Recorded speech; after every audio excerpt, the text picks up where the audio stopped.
We love getting your questions, so we want you to keep them coming via Facebook, Twitter, and on our webpage. Who knows, we might just answer your question here in the studio audience next. You overcome the unthinkable. It's unbelievable, and you've really turned surviving into thriving because you're 17 years sober. It's incredible, and we acknowledged that earlier, but I don't want to skip over what's happening for you in your reality today, right now, because I think it's a little bigger than the picture you painted, because you did share that with us beforehand, which was that you really don't have a relationship at all with another human being that feels very connected. No, I don't. Don't have any friends, and you've got this immense fear of dying and never experiencing love. And you're using, right now, you're medicating with food and overeating, and that's a lot. A lot of times that happens too in traumatic situations. To be honest, and I'm just going to be honest with you, especially because I have family members who were addicted to drugs and is 20 years free of crack cocaine too.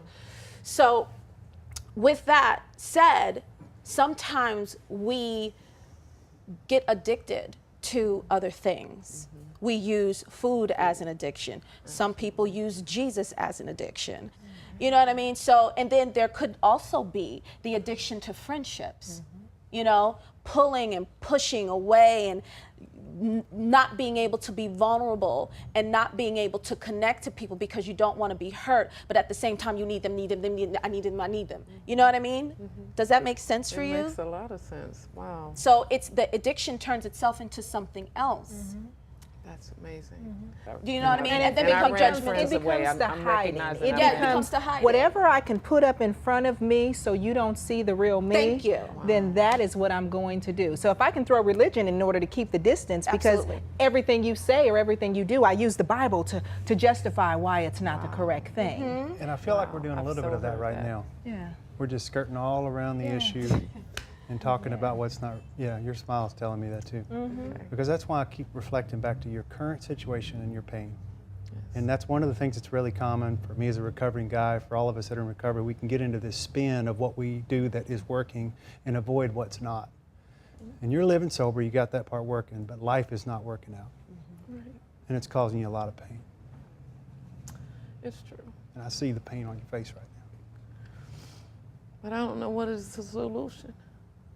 We'll find the solution, but talk to me from the place of pain. The pain is just feeling alone and not have. I don't feel like I start pushing people away until I see that they're moving away, and it's not just about a man. Although I do want to have a man. I've been divorced 10 years, and I'm not desperate, and I'm not going to be settling for just anything, but. We'll get you back down here. But I just feel alone. Invite me into your lonely. No, I'm not perfect, but when you love somebody, you love them with their faults. So tell me what I've done wrong. If you don't want to talk to me for a month or whatever, but no relationship. And that's what happens with everyone. What does that feel like? It feels like there's really something wrong with me. Like it's something about me that's unlovable. And that hurts a lot. And I've had times when I felt like I'd rather not live than be unloved. But it's very painful hole. So you've had feeling thoughts of committing suicide because you don't feel loved. Being loved. I have. And the idea of dying, so like my ex-husband that I was married to for 18 years, we were never in love. He never loved me. So it's the idea of dying and never experiencing a man loving me, or being loved wholly and being accepted for who I am by him or friends, it's very painful. And finish this sentence for me. For me to be unlovable means? It means like just hopelessness. It's like there's no hope for me. A scary place to be. Very. There is hope for you, honey. And we love you. We love you. Thank you. And we're going to get you the answers that you need today.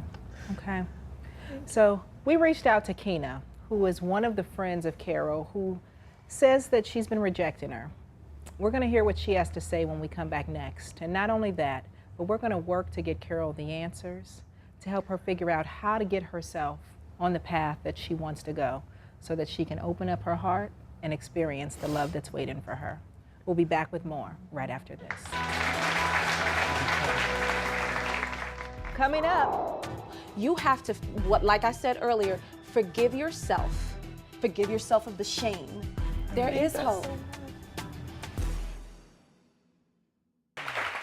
we love getting your questions, so we want you to keep them coming via Facebook, Twitter, and on our webpage. Who knows, we might just answer your question here in the studio audience next.